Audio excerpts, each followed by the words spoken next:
여러분 안녕하십니까? 8월 5일 굿모닝 MBN 시작합니다. 먼저 오늘의 주요 뉴스입니다. 정부가 서울 등 수도권에 주택만 13만 2천 가구를 공급하는 대책을 발표했습니다. 공공성을 높이는 조건으로 용적률은 최대 500%까지, 층수 제한은 50층으로 늘리기로 했습니다. 정부가 50층 공공 재건축 허용 계획을 발표하자 서울시가 순수 주거용 아파트는 35층까지만 지을 수 있다고 밝혔습니다. 이견이 불거졌다는 지적에 서울시는 공공 재건축에 반대하지 않고 주거 건물을 복합 건물로 바꾸는 식으로 50층까지 허용할 수 있다고 말했습니다. 중부 지역을 강타한 폭우로 현재까지 15명 숨지고 11명이 실종됐습니다. 임진강 최북단 필승교 수위가 5m를 넘어 연천 파주 지역 주민과 어민들이 긴장하고 있습니다. 일제 강제동원 배상 소송의 피고인 일본제철이 한국 법원의 자산 압류 결정에 대해 즉시 항고하겠다고 밝혔습니다. 일본 정부도 모든 선택지를 갖고 대응하겠다며 사실상 보복에 나설 것을 예고했습니다. 지중해 연안국가 레바논의 수도 베이루트에서 대규모 폭발 사고로 최소 50명이 숨지고 3천여 명의 부상자가 발생했습니다. 폭발 원인은 아직 밝혀지지 않았습니다. 8월 시작과 함께 중부 지역에 쏟아지고 있는 집중호우로 26명이 숨지거나 실종됐고 1,500명이 넘는 이재민이 발생했습니다. 현재 서울 지역 등은 비가 소강 상태를 보이고 있지만 많은 비가 더 내린다는 예보가 있어 긴장을 늦출 수 없는 상황입니다. 서영수 기자입니다. 현재까지 이번 집중호우로 인해 전국적으로 15명이 숨지고 11명이 실종된 것으로 집계됐습니다. 인명피해는 경기 9명, 충북 13명 등 닷새째 폭우가 집중된 중부지방에서 주로 발생했습니다. 수도권과 강원 등지에서 발생한 이재민도 1,500명을 넘어섰습니다. 이 가운데 400명가량은 집으로 돌아갔지만 1,100여 명은 아직 귀가하지 못하고 있습니다. 재산 피해도 늘어나고 있습니다. 주택 1,200여 채, 도로와 교량 900여 곳이 폭우 피해를 입었고 축구장 만개 면적인 농경지 7천여 헥타르가 침수되거나 매몰됐습니다. 게릴라성 호우가 이어지면서 서울 잠수교를 비롯한 도로 40곳이 통제 중이고 철도 6개 노선도 여전히 막혀 있습니다. 현재 중부지방과 경북 북부에 호우특보가 발효된 가운데 추가적인 비 피해도 우려되고 있습니다. 중국으로 상륙한 제4호 태풍 하구핏에 실려온 많은 수증기가 우리나라로 넘어와 장마전선에 수증기를 다량 공급하면서 수도권과 강원 영서 지역엔 오늘까지 돌풍을 동반한 시간당 최대 100mm의 매우 강한 비가 내릴 것으로 보입니다. 금요일인 모레까지 중부지방에는 100에서 200mm, 많은 곳은 400mm까지 폭우가 쏟아질 것으로 예보됐습니다. MBN 뉴스 서영수입니다. 개성 등 북한 지역에 500mm 이상의 폭우가 예보되면서 우리 전방 지역에 비상이 걸렸습니다. 경기 연천군 임진강 최북단인 필승교 수위가 오늘 새벽 5m를 넘었는데요. 경기도는 주민들에게 재난 문자를 보내고 주의를 당부했습니다. 오지혜 기자입니다. 북한이 개성과 강원도 내륙 일부에 폭우특보를 발령했습니다. 평안남북도, 황해남북도, 개성시와 자강도 남부, 강원도 내륙 지역들에서는 일부 지역들에서 이제 500mm 이상까지 폭우를 동반한 매우 많은 비가 내릴 것으로 예상하고 있습니다. 특히 평양을 가로지르는 대동강과 서해로 흐르는 청천강, 그리고 개성공단을 지나 한강 하구로 이어지는 예성강에도 홍수 경보가 내려졌습니다. 이에 따라 북한이 물을 내려보내기 위해 임진강 상류의 환강댐 수문을 추가로 열 수 있는 만큼 필승교 수위가 관심입니다. 경기도는 한나절 만에 필승교 수위가 1m 올라 어젯밤 4m에 육박하자 주민들에게 재난 문자 메시지를 보내고 주의를 당부했습니다. 필승교는 수위 7.5m면 접경지역 위기 대응 관심 단계, 12m는 접경지역 위기 대응 주의 단계로 구분해 관리됩니다. 북한은 지난 2009년에 예고 없는 방류로 경기도 연천군에서 주민 6명이 목숨을 잃었습니다. 이후 남북은 환강댐 방류 시 사전 통보하기로 합의했지만 2013년 이후 최근까지 단 한 차례도 통보한 적이 없는 것으로 알려졌습니다. MBN 뉴스 오지혜입니다. 상황이 이렇다 보니 여야 지도부도 모두 피해 상황 점검에 나섰습니다. 어제 7월 임시국회가 끝나면서 지역구 의원들은 현장 챙기기에 돌입했습니다. 주진희 기자입니다. 비 피해 상황이 심각해지면서 이해찬 더불어민주당 대표가 정부 청사를 찾아 상황을 점검했습니다.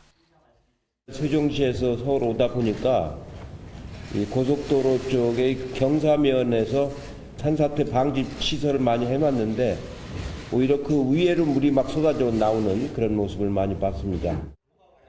당 지도부보다 비 피해가 심각한 지역을 지역구로 둔 국회의원들은 상황이 더 절박합니다.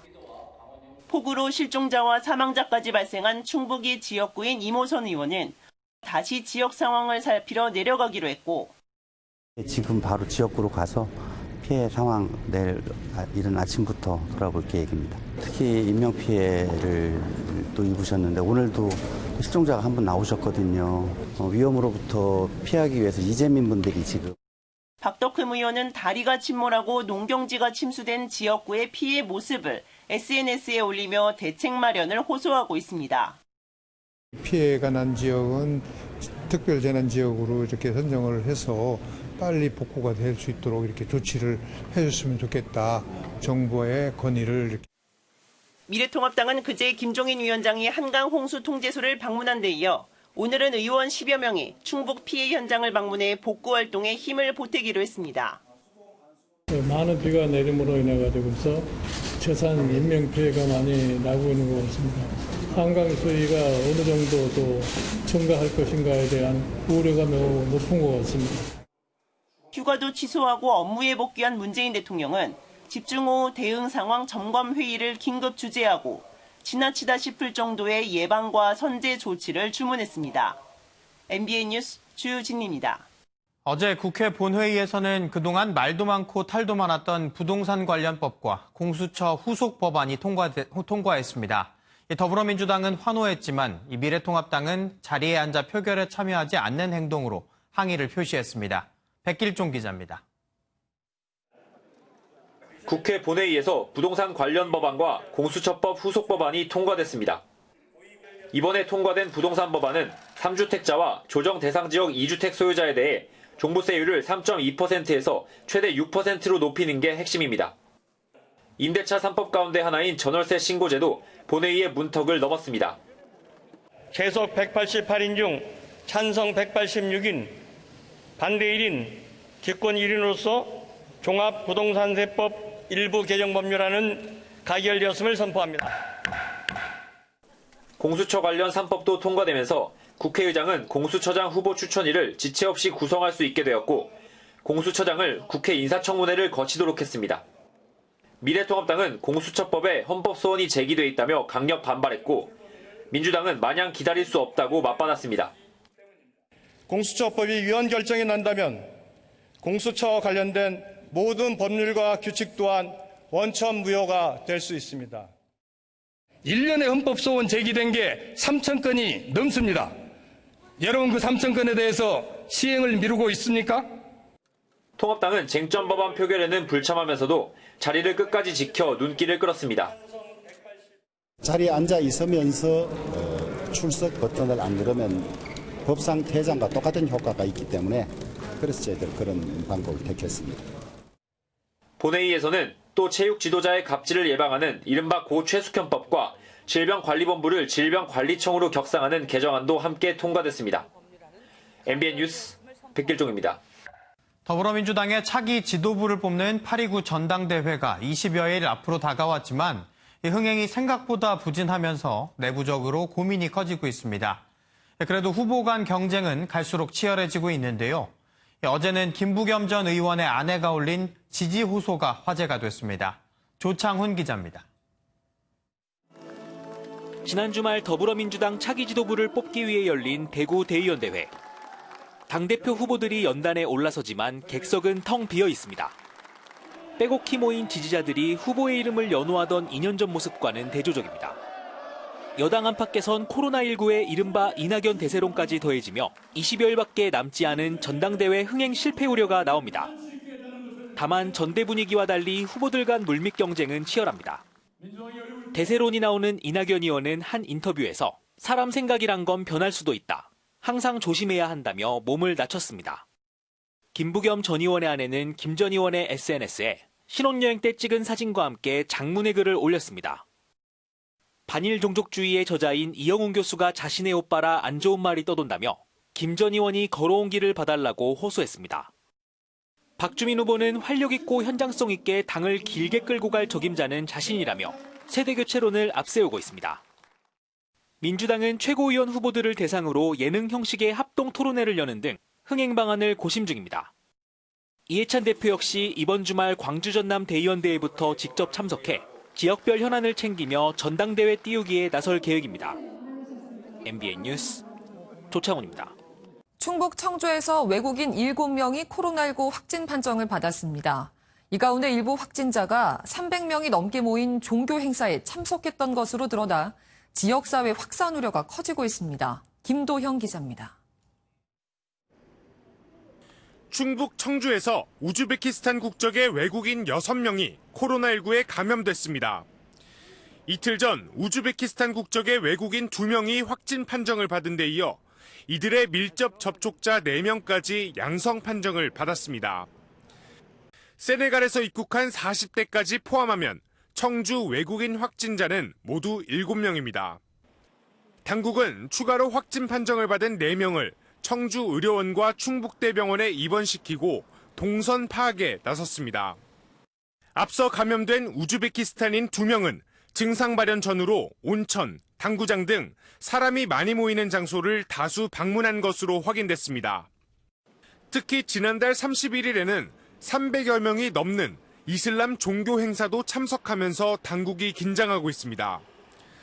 이들은 종교 행사 당시 마스크를 착용하고 사회적 거리 두기를 준수했다고 주장했는데 당국은 참석자 전원을 진단검사할 방침입니다. 충북도 관계자는 확진자를 비롯해 접촉자가 크게 늘어날 가능성이 있어 정밀 역학 조사를 예의주시하고 있다고 밝혔습니다. MBN 뉴스 김도형입니다. 채널A 강요 미수 사건과 관련해 검찰이 오늘 구속기간이 만료되는 이동재 전 채널A 기자를 재판에 넘깁니다. 관심은 이 전 기자 공소장에 한동훈 검사장이 공모관계로 적시될지 여부입니다. 조경진 기자입니다. 지난달 17일 구속된 이동재 전 채널A 기자가 구속 만기를 채운 오늘 재판에 넘겨집니다. 이 전 기자는 구치소에 있던 이철 전 밸류인베스트코리아 대표에게 편지를 보내 이 전 대표의 지인으로 알려진 제보자를 만나 검사와의 친분 등을 내세워 협박성 취재를 한 혐의를 받고 있습니다. 관심은 이 전 기자의 공소장에 한동훈 검사장과의 공모 여부를 검찰이 어떻게 적시할지에 쏠립니다. 지난달 24일 열린 검찰수사심의위원회는 한 검사장에 대한 수사 중단과 불기소를 권고한 바 있습니다. 그러나 닷새 뒤인 지난달 29일 한 검사장의 휴대전화 유심칩 압수수색에 나선 검찰은 초유의 6탄전까지 벌이며 수사를 이어갔고 어제는 이 전 기자가 사용했던 업무용 노트북의 디지털 포렌식 결과를 재차 분석하며 막판 증거 확보에 주력한 것으로 전해졌습니다. 때문에 일각에서는 수사가 답보 상태에 머물러 있음에도 검찰이 확보한 녹취록 등을 근거로 이 전 기자 공소장에 한 검사장을 공모관계로 적시할 가능성이 클 것이란 관측이 제기됩니다. 한편 정치권 논란으로 커지는 윤석열 검찰총장 작심 발언 후 폭풍에 내일은 검찰 인사위원회까지 열리면서 검찰을 둘러싼 긴장감 그 어느 때보다도 고조되고 있습니다. MBN 뉴스 조경진입니다. 지중해 연안 국가 레바논의 수도 베이루트에서 원인이 밝혀지지 않은 폭발 사고로 최소 73명이 숨지고 3천여 명이 다쳤습니다. 현장은 그야말로 아비규환이었습니다. 보도에 장명훈 기자입니다. 레바논의 수도 베이루트 항입니다. 흰 연기가 피어오르던 곳에서 굉음과 함께 폭발이 일어납니다. 거대한 버섯 구름과 함께 폭발의 충격파가 주변을 덮칩니다. 현지 시간 4일 오후 레바논 베이루트 항구에서 두 차례 대형 폭발이 발생했습니다.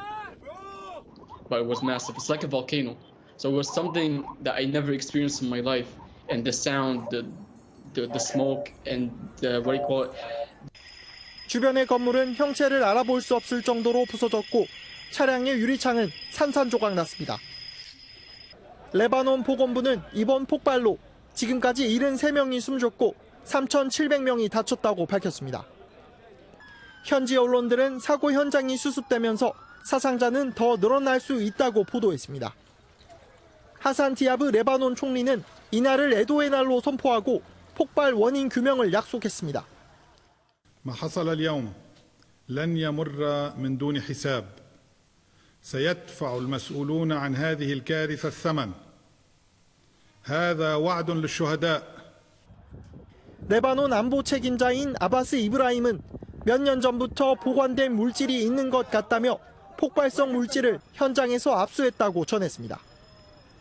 미 백악관도 행정부 차원에서 이번 초대형 폭발에 대해 그 원인을 면밀히 추적하고 있다고 밝혔습니다. MBN 뉴스 장명훈입니다.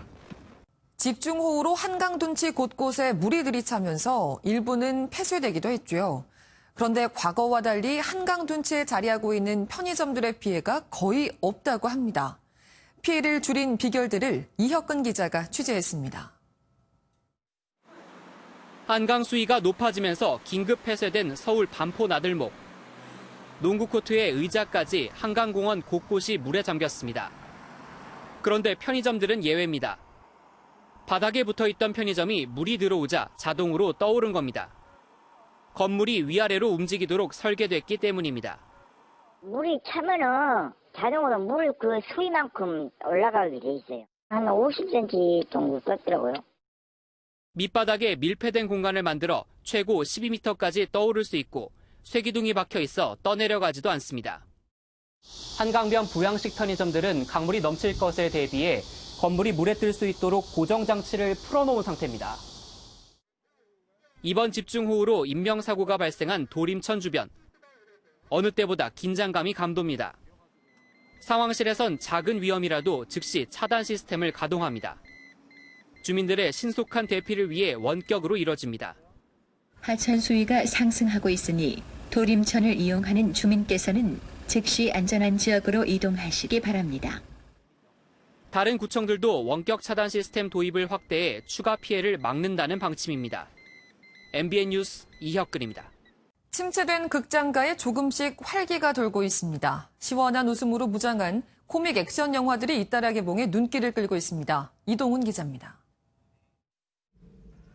조각 같은 외모의 미남 배우 오지호가 어딘가 빈틈 많은 무림 고수로 변신했습니다. 오는 20일 개봉하는 태백권에서는 무예를 갈고 닦던 오지호가 속세로 내려왔다가 지하번을 차리게 되고 악당과 대결하는 내용이 유쾌하게 펼쳐집니다.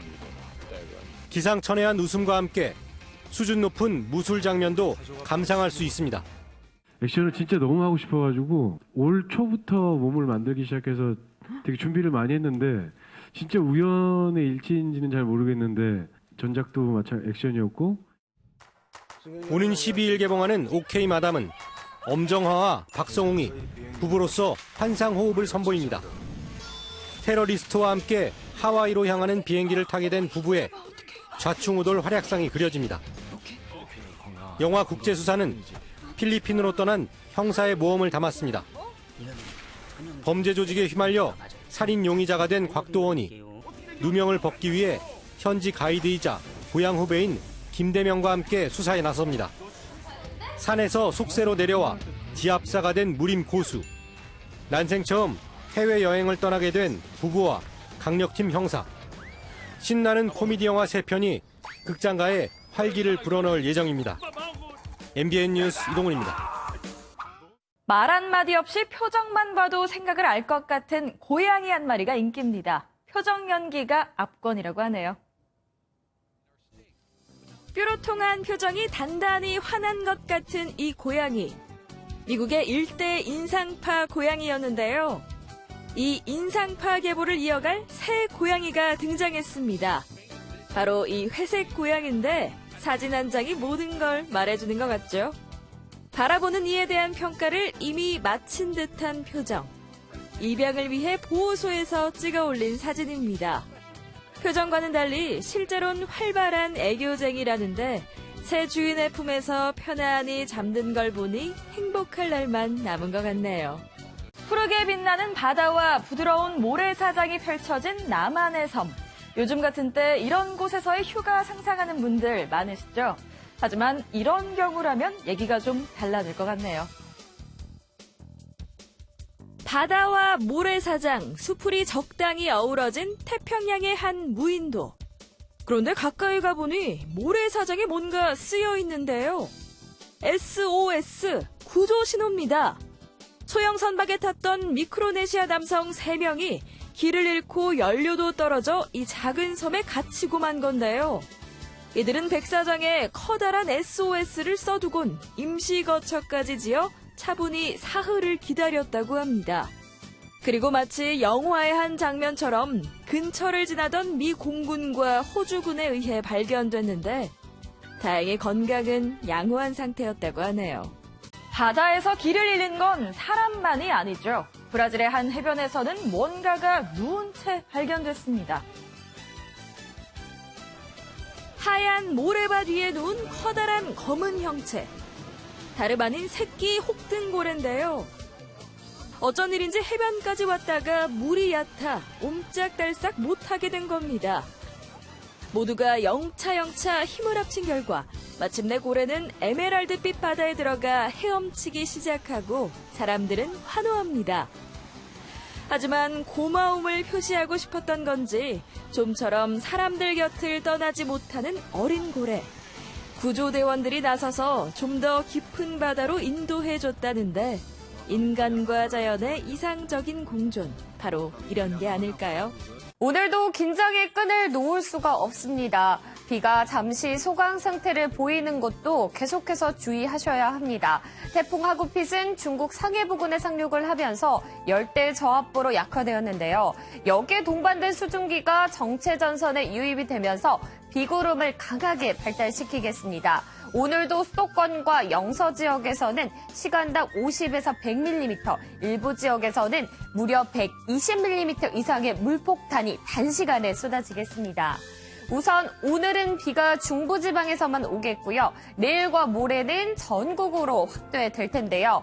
모레까지 예상되는 비의 양을 살펴보시면 수도권과 영서에서는 400mm 이상, 충청에서는 100에서 200mm, 영동과 남부지방에서는 50에서 100mm, 많게는 150mm가 넘게 쏟아지겠습니다. 따라서 중부와 경북 북부를 중심으로는 계속해서 호우경보가 이어지고 있습니다. 여기에 오늘 밤부터는 바람까지 강하게 몰아칠 것으로 보입니다. 중부와 호남 지역에서는 강풍 예비특보도 내려져 있습니다. 날아갈 물건이 없는지 점검을 철저히 해주셔야겠습니다. 레이더 영상입니다. 지금 경기 북부와 강원 북부에서는 시간당 30에서 50mm 이상의 장대비가 내리고 있습니다. 오늘 정체전선에서 발달하는 비구름대가 동서로 길고 남북으로 좁게 발달하면서 강수량의 지역차도 크겠고요. 빗줄기가 굵어졌다 약해지기를 반복하겠습니다. 아침부터 밤사이 호남 내륙과 경남 내륙, 제주에서는 소나기가 오겠습니다. 오늘 아침도 제주와 남부지방, 충청에서는 열대야 현상이 나타나고 있습니다.